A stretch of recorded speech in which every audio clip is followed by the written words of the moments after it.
pun jangan biarkan aku ngurus diriku sendiri.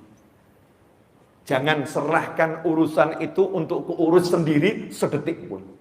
Jadi minta setiap saat urusannya diurus sama Allah Subhanahu wa ta'ala. Jangan biarkan sedetik pun aku ngurus sendiri.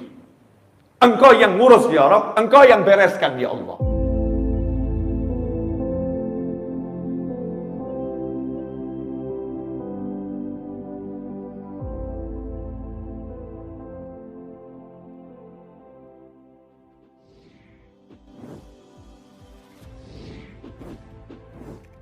Bicara tentang serahkan urusanmu kepada Allah. Serahkan urusanmu kepada Allah. Ini yang pengen saya sampaikan dan sebarluaskan beberapa hari ini, terus saya ulang-ulangi meskipun judulnya berbeda, gayanya berbeda, tapi intinya sama. Ya, intinya sama. Kali ini judulnya serahkan urusanmu kepada Allah. Kenapa ini saya angkat? Ya, kenapa ini saya angkat untuk bulan ini atau mungkin bulan-bulan ke depan, tema ini akan saya hangatkan gitu. Serahkan urusanmu kepada Allah Subhanahu wa ta'ala. Karena ketika saya buka kolom khusus untuk bertanya, ya, kolom khusus untuk bertanya lewat pesan WhatsApp di nomor tertentu, itu pertanyaan yang masuk rata-rata pertanyaan orang, mohon maaf gitu, mentok. Pusing, banyak hutang bingung, suaminya nyebelin bingung, istrinya ngeruwetin bingung, anaknya nggak bisa diatur bingung, tetangganya reseh bingung. Ini bahasanya orang zaman sekarang gitu ya. Di kantor banyak masalah, bingung. Satu kata gitu, bingung cari solusi. Ya, bingung cari solusi. Ini yang terjadi di tengah-tengah masyarakat dan harus disolusikan. Kalau kita bilang kamu hadir majelis, jawabannya saya ini ahli majelis, Bib. Kalau kita bilang kamu baca istighfar yang banyak, oh udah kebanyakan, Bib. Masya Allah, udah kebanyakan, Bib. Kalau kita bilang kamu sholat hajat dan yang lain, udah saya jalankan, Bib. Kalau kita bilang kamu banyak baca surat Yasin, jangankan Yasin, Bib, khatmul Quran itu udah saya lakukan berkali-kali, tapi masih pusing, Bib. Ada enggak yang seperti ini? Ada kan ya? Nah, ini kan pertanyaan yang harus dijawab. Dalam sebuah hadis, ini sekarang tanggal berapa ini? Jumadil akhir. Tanggal berapa? Besok sudah masuk 20, berarti sekarang tanggal 20, ya, 20 Jumadil akhir.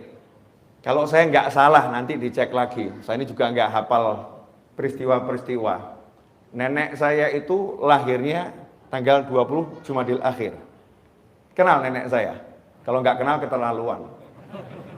Asli kalau nggak kenal keterlaluan. Nenek saya namanya Fatimah Az-Zahra, putranya Nabi Muhammad SAW, putrinya Nabi Muhammad SAW. Itu nenek saya. Ini tanggal 20 kalau saya nggak salah ya. Nah, kadang cucu kan juga salah tanggal, wajar tuh ya.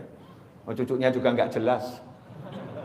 Cucunya nggak jelas. Itu nenek saya kalau nggak salah lahir 20 Jumadil akhir. Malam ini bergeser ke maghrib kan sudah mulai tanggal 20 Jumadil akhir. Maka saya akan mengenang wasiatnya Nabi Muhammad SAW untuk nenek saya, untuk putrinya tercinta Fatimah Az-Zahra radhiyallahu anha. Rasulullah mengatakan, ucapkan wahai Fatimah, baca doa ini. Ya Hayyu ya Qayyum bi rahmatika astaghith, ya wa min azabika astajir, aslih li sya'ni kullahu wa la takilni ila nafsi tarfata ain. Walaupun riwayatnya beda-beda. Ada ya Hayyu ya Qayyum bi rahmatika astaghith, kemudian langsung aslih li sya'ni kullahu wa la takilni ila nafsi tarfata ain. Kalau diterjemahkan bebas, kalimat itu diperintahkan oleh Nabi Muhammad SAW kepada putrinya. Nah, ini menarik ya. Saya mau nanya sama bapak-bapak dan ibu-ibu, mohon maaf. Kapan terakhir kali kita panggil anak kita, putra atau putri kita, kemudian kita ngomong begini, nak, jangan lupa ya, Kalau habis sholat subuh sama habis sholat maghrib atau pagi sama sore, jangan lupa baca doa ini. Ini doa favoritnya ibu, ini doa favoritnya ayah. Baca doa ini, insya Allah kamu selamat dunia akhirat. Ayo dibaca, diapalin. Kapan terakhir kali Bu? Kok wajah diam semua, kenapa ini? Belum pernah? Belum pernah? Ya udah, jangan nanti malam deh. Besok ya, cari dulu doanya. Nah, Bapak Ibu apalin dulu, baru anaknya suruh ngapalin. Jangan nanti gila, jangan lupa ya baca doa ini. Doanya apa? Sebentar, lihat Google dulu. Sebentar, jangan gitu. Kita hafalkan dulu doa-doa yang bisa kita wasiatkan untuk putra-putri kita. Karena hadiah terbaik seorang mukmin kepada mukmin yang lain adalah ilmu, adalah doa. Maka hadiah terbaik kepada anak adalah bekali ilmu akhirat. Kasih dia amalan, kasih dia zikir, kasih dia doa. Itu akan jadi bekal yang abadi selama-lamanya. Dan itu dilakukan oleh Nabi Muhammad SAW meskipun beliau pembuka. Surga nggak akan bisa dimasukin siapapun kalau belum dimasukin oleh Nabi Muhammad SAW. Meskipun yang punya kuncinya adalah Nabi Muhammad SAW, tapi Rasul rajin ngomong pada keluarganya, baca ini, baca ini, baca ini, amalkan ini, amalkan ini, amalkan ini. Sementara kita nggak punya pembuka kuncinya surga kecuali nunut Nabi Muhammad SAW. Kita yang ada sama anak, jangan lupa sarapan, jangan lupa makan siang, jangan lupa mandi, jangan lupa gosok gigi, jangan lupa bersihkan tempat tidur, jangan lupa olahraga, jangan lupa, tapi kurang muncul, jangan lupa baca doa ini, jangan lupa baca doa ini, jangan lupa baca doa ini, itu hampir tidak muncul dari lisan kita. Bukan nggak pernah, yang mungkin pernah, tapi ya presentasinya sangat minim. Betul atau betul? Ya nggak betul juga nggak apa-apa, tapi saya yakin betul. Ini karena berdasarkan pengalaman di lapangan ya. Saya kan orang lapangan, kumpul dengan masyarakat.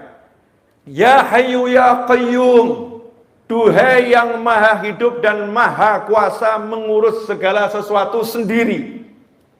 Ya Hayyu Ya Qayyum, manggil Allah dengan panggilan yang sangat indah, yang Allah ajarkan kita untuk berdoa dengan nama-namanya. Ya Hayyu Ya Qayyum. Setelah panggil Allah, baru kemudian minta. Panggil Allahnya dulu, baru kemudian minta. Birahmatika astaghith. Astaghith itu kalau bahasa Indonesianya istighothah. Kita kalau istighothah kan sudah kenal ya.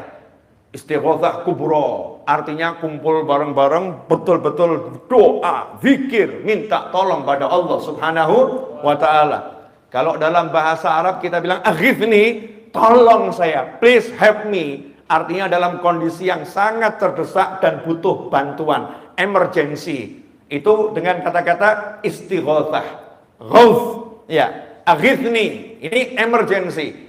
Kalau nggak emergency, nggak tahu darurat, biasanya ini gitu ya. Lebih itu nanti masih nggak jadi masalah, nggak langsung. Tapi kalau udah akhir nih, orangnya udah mau tenggelam, tangannya sudah dikeluarin, ya cuman tangan yang kelihatan, tolong saya, tolong saya. Nah, ini kalimatnya akhir nih. Rasul mengajarkan, ya Hayyu Ya Qayyum birahmatika astaghith. Duhai Allah yang maha hidup dan maha kuasa mengurus segalanya sendiri, aku minta tolong kepadamu membawa kasih sayangmu. Jadi demi kasih sayangmu ya Allah, demi engkau maha pengasih, engkau maha penyayang, engkau rahmatmu mendahului amarahmu, rahmatmu meredam amarahmu. Demi semua itu ya Allah, tolong saya. Jangan lihat diri saya banyak dosa, jangan lihat diri saya nggak layak. Memang saya nggak layak. Saya banyak dosa, memang saya banyak dosa. Tapi ini saya minta tolong dengan engkau kedepankan kasih sayangmu ya Rabb. Tunjukkan kasih sayangmu, tolong saya. Birahmatika astaghith. Nah kemudian, wala takilni ila nafsi tarfata ain. Sedetik pun jangan biarkan aku ngurus diriku sendiri. Jangan serahkan urusan itu untuk keurus sendiri sedetik pun. Jadi minta setiap saat urusannya diurus sama Allah Subhanahu wa ta'ala. Jangan biarkan sedetik pun aku ngurus sendiri. Engkau yang ngurus ya Rabb, engkau yang bereskan ya Allah.